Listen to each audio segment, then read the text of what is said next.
বছরে একবার তালের সিজন আসে, আর সেই সিজনে পিঠা না খেলে কি হয়। আমি আজকে এমনভাবে তালের রস বের করে দেখাবো, একটু তেতো লাগবে না। আমি সবসময় দেখেছি আমার খালা মারা এভাবেই তালের রস বের করতে। প্রথমে আমি তালটা ছিলে, তারপরে এখানে দুটো বিচি হয়েছে, এগুলো পানির মধ্যে আমি ভিজিয়ে রাখবো প্রায় ঘন্টাখানেকের মতো। এভাবে পানিতে ভিজিয়ে রাখলে তালটার রসও সুন্দরভাবে উপরে উঠে আসে। তারপর এখানে আমি এইভাবে তালের রস বের করব।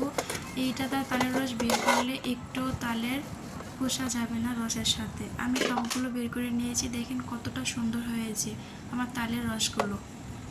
বের করলে হবে না, এখানে বেশ পানি আছে। আমি প্রথমে একটা পাতলা সুতি ওড়না দিয়ে এই তালের রসগুলো এই ওড়নার মধ্যে রেখে দেব। তালের রসটা আমি ওড়নার মধ্যে সুন্দর করে দিয়ে দিব। এভাবে তালের রসটা দিয়ে দেওয়ার কারণ হচ্ছে এই রসটা আমি প্রায় 1 ঘন্টা 1.5 ঘন্টার মতো ঝুলিয়ে রাখবো।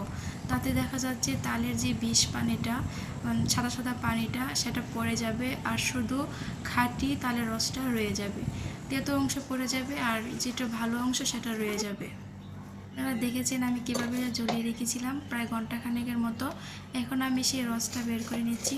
এই রসটা একদম খাঁটি, একটু তেতো লাগবে না। এভাবেই সবাই আমরা প্রসেস করে রাখি। আমি এই তালের রসটা প্রায় বক্সে ভরে ফ্রিজে রাখি, কিচ্ছু হয় না। তারপরে আমি এখানে কিছু গুঁড়ি নিয়েছি। তারপর এইগুলো আমি আগে হালকা টেলে নিয়েছি। তারপরে এই রসটা আমি দিয়ে দিব গুঁড়ির মধ্যে।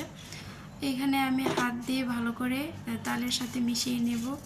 আস্তে আস্তে মেশাতে হচ্ছে, কারণ এই গুঁড়িটা একটু গরম, মানে মাত্র চুলা থেকে নামিয়ে এনেছি। আর এখানে আমি চিনির সিরাপ দিয়ে দিচ্ছি হালকা হালকা করে।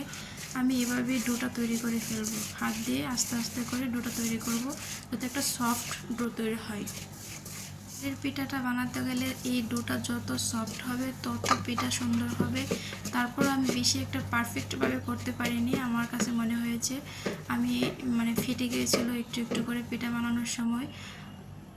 এই কুলি পিঠাটা আমি এতটা সুন্দর করে বানাতে পারিনি। আমি এরকমভাবে বানাই যেরকম পারি।